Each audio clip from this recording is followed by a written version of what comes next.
everyone, my name is Brittany and welcome back to my channel. And today I'm going to talk about the best books of 2021 for me. It's Brittany, bitch. I have to disclaim not all these books were published in 2021, but I read them all in 2021, and that's what matters. I have 8 books for you today, and I kind of separated them by genre. And I'm going to start with the first one, which is the only nonfiction book I actually read this year, called by Julia Shaw. And this book perfectly explains the scientific side of bisexuality, as well as the history and the social impacts. I think this book is going to be a really great resource for the community, and I highly recommend it. It's not published yet, but as soon as it is published, which I believe is going to be June of 2022, go get yourself a copy, put it in your house, make everyone you know read it, and I think you'll thank me later. Now we're gonna go into the sci-fi category, and 2 of these are young adult. So the first one that is young adult is Gene Pool by A.E. Price. And this book is basically like Divergent meeting Gattaca, meeting Brave New World. It's honestly like such a trip, and this book perfectly does like that Divergent-esque society in like the perfect way. This is like a dystopian gene future world where people are genetically modified and you are based on tiers. So tier 1 is obviously the best, and tier 7 is the worst. And they're like almost essentially like indentured servants sort of thing. And then we actually have nomads. So nomads are ungenetically modified humans who are basically slaves and not even thought of as human anymore because they're not genetically modified at all, which is a really interesting concept. And basically we have a couple different timelines that converge at the end to like a big blow up. And honestly, it kind of read like a movie. It was really great. Like this book did me good. Loved it. And also I'm going to add, every single one of these books on this list was rounded up to 5 stars on Goodreads. So every single one of them is literally the best of the best. The next one in the young adult sci-fi category is City of Shattered Light. And this book is basically like a sci-fi cyberpunk story where we have a spoiled heiress who is escaping her like tech savvy father, and he puts out a ransom on her, and we have this outlaw who's trying to stop her and turn her in for ransom. And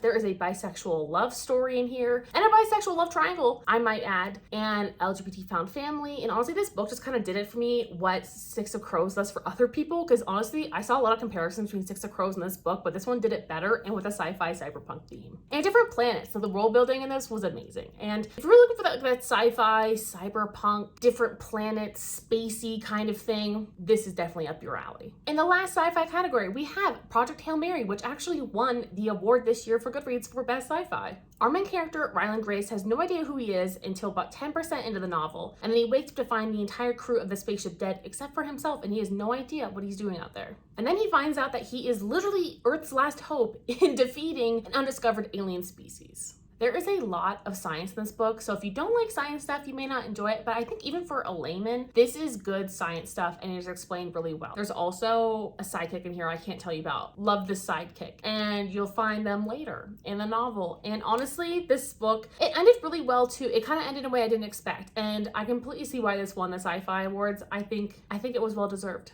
The next one is the only mystery thriller on this list, but technically I would say it's more of like a literary fiction. Like it honestly read more like literary fiction than anything else, even though there was definitely a mystery/crime element, because our main character is on the police force, and that book is Long Bright River, and this book got 5 stars out of me. I really enjoyed this.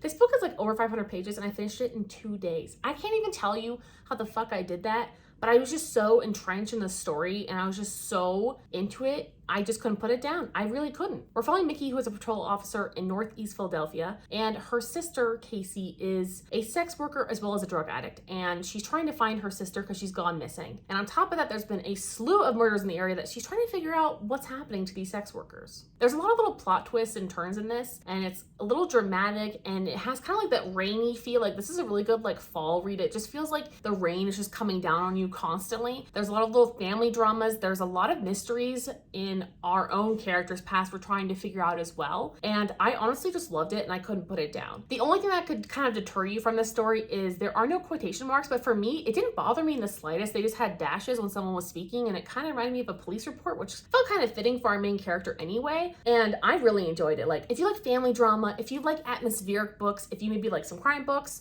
or some law enforcement books, or you just like some good old missing person books, I think you really enjoy this. And those weren't even technically my genre, but I really enjoyed this. So this is one of those books I think would kind of be a really good free-for-all, and you might just really end up loving it. The next one is a well-known Netflix series, and that is The Queen's Gambit. And I can tell you that I really think I was gonna enjoy this book at all. Like I was like, this is old, it's short, it's really tiny writing inside. I don't really really know. And I was like, maybe the show is just gonna be better for me. But honestly, I really loved this book. I was obsessed with it when it came out, and I read it right before my birthday, and it was such a treat. In the short, like 243 pages or whatever, we get to see her entire life. Like, we get to see so much of her life, and it is just amazing at how much you can fit in this tiny little book. Even though I watched the series on Netflix multiple times before picking this book up, I could not put it down. I was glued to this freaking book, and I finished it, I think, also in like 2 days. This is basically Beth Harmon's coming of age story. We follow her as a very young child prodigy, as an orphan, where she discovers her love for chess, and then she grows into a chess champion. And along the way, there's a lot of drugs and addiction, and it's just an interesting story, I think, also about a child prodigy as well as intelligence, and how it also relates to mental health issues and drug addictions and perfectionism. And honestly, she was just a fascinating character to read about. Even if you've seen the show, just give it a try.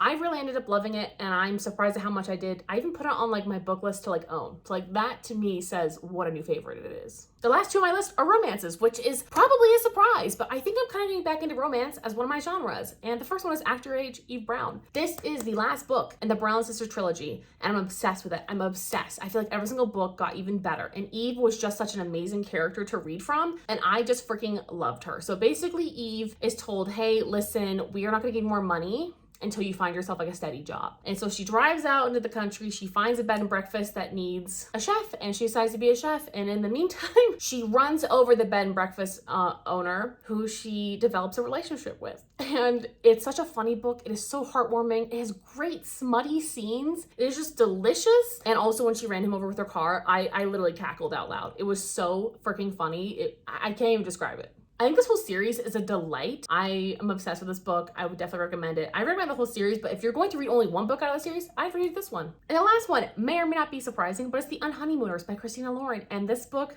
I think, is a lot of people's favorite, but basically we're following Olive and Ethan, who don't like each other, and their siblings are getting married. And at the wedding, everyone else gets food poisoning except for them. So now they have to go on their siblings' honeymoon together so they don't waste the honeymoon package. And I love that forced trope of like fake marriage too. It really works really well for them as well. And they're kind of snarky and bitter toward each other because they both don't realize why they don't like each other, and it kind of comes out a little bit later. This book is just like a really fun like vacation read. It just felt like I was there in Hawaii, obviously because it takes place in Hawaii, and I loved that. This book is swoon worthy. I really enjoyed it. I think it's one of the Christina Lauren's best for sure. So those are all 8 books that I have for you. They're the best of the best for me this year. And I'm going to apologize, by the way, if my ring light has been like dying, and it doesn't really hold a charge anymore. So I'm really sorry.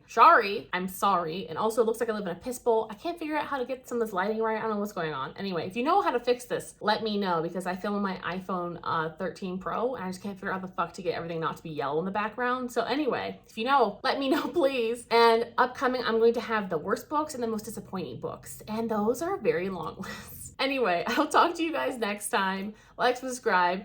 Bye.